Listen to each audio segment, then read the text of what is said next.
Hollis from St. Louis, Marco Safaras from L.A., and Carmen Williamson from Toledo. The action begins. Quickly, Tillman goes to the familiar role. Steady movement. Try and use the jab and keep Tyson off you. He was knocked down in the first round, Tillman was, by Tyson in Fort Worth on June the 10th. Came back to win the fight.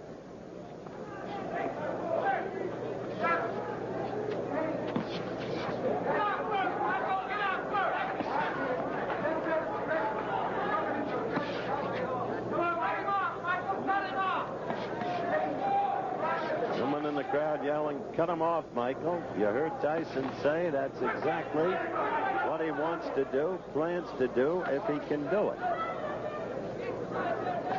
Tillman will keep using that jab, get it in there, score, and get out in a hurry, if he can. Very basic boxing there.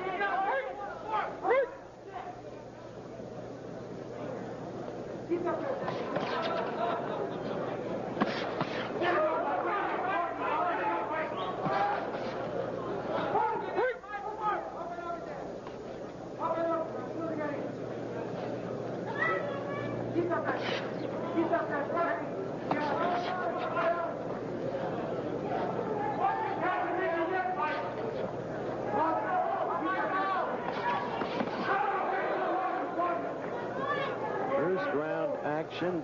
Thus far, it's been almost a replay of the first fight between the two, except that from nowhere, Tyson got to Tillman in the first round.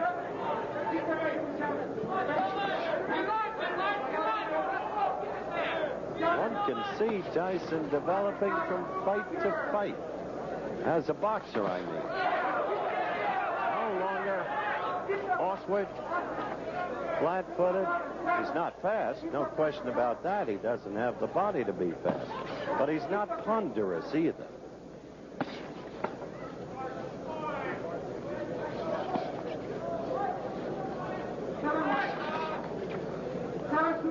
Coming to the end of round one. You watch Tyson fight, and there's an air of expectancy. When will he connect? And then what happens if he does? How is he at finishing a fight? Couldn't do it in the first fight. But he's got a succession of knockouts as an amateur. First round ends. We'll be back. You see Mike Tyson, the bell for the second round. Elmo Adolph, the referee.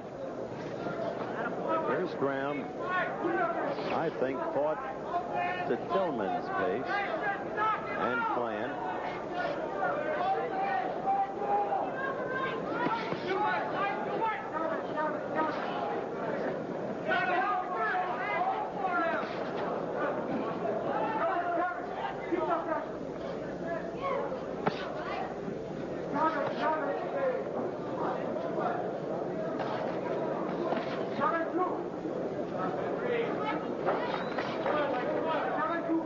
Very little scoring being done, really, by either fighter. Tillman not willing to take any chances. Tyson desperate to get in there.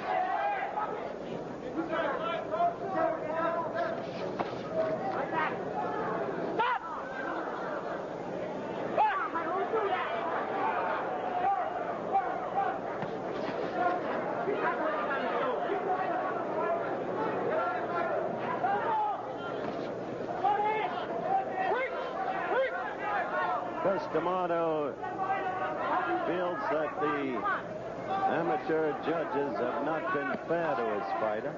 He thought Tyson won the last time around against Tillman. He's entitled to his opinion, of course. But Tillman won an unanimous decision. And one is always very subjective about one's fighter.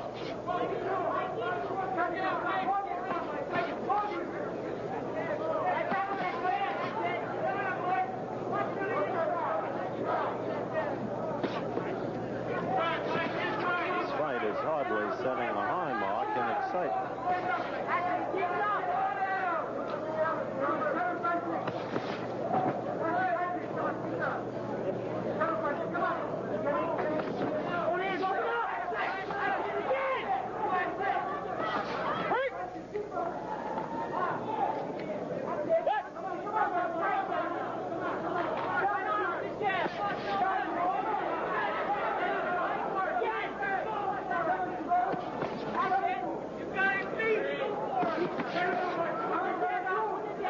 Give Tyson this. He's trying to force the action.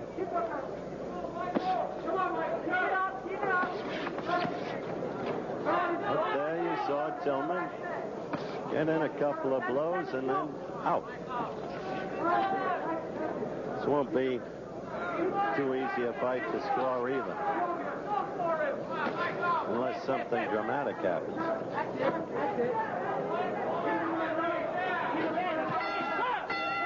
All right, we go over to Mike Tyson's corner.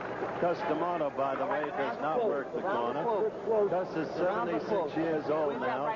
He's the legal guardian of that young man. And the young man is really his life. It's as simple as that. I don't know. He just doesn't seem to be up, mentally or physically. Maybe he'll be different in the ring. Round 3. Let's see what Tyson can do.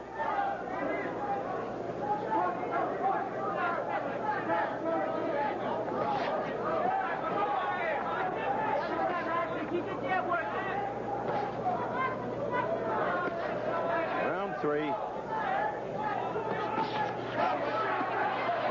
Tyson, aggressive. But a touch wild there.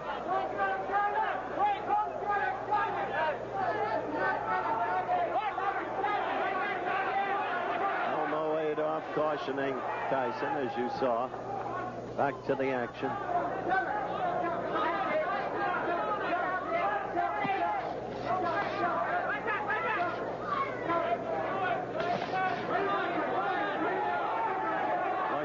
A moment, if I may. Lou Knowledge, president of ABC News and Sports, had recent minor surgery, is recovering very swiftly, will be back on the job next week. And on behalf of his many minions posted everywhere, we should like to wish him very well indeed.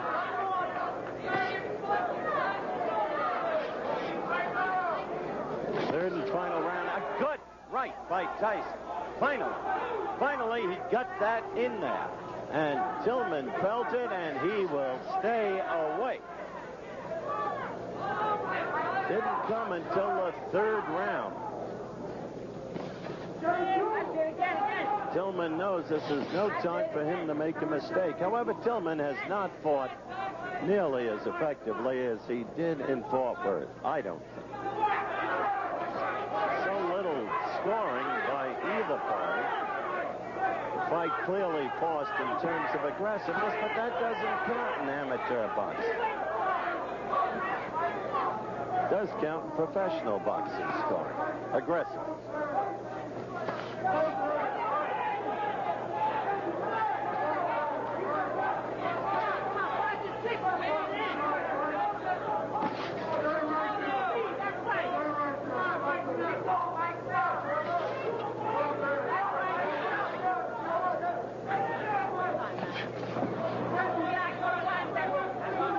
Counting down to the end of the fight. And Tyson would so like to get in there and score.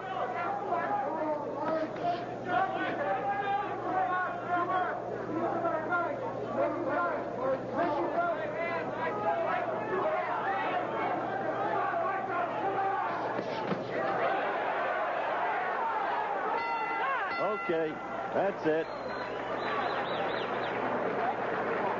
We follow Mike Tyson to his corner, and I think he's got a better shot at winning this fight by far than he had the last time around. We'll be back with more coverage of the Olympic box-offs after this ABC promo and a word from our local stations. The winner in the heavyweight division and an established member of the 1984 Olympic team from Los Angeles, California, in the red corner, So they gave it to Henry Tillman, obviously on the basis of more apparent style and class.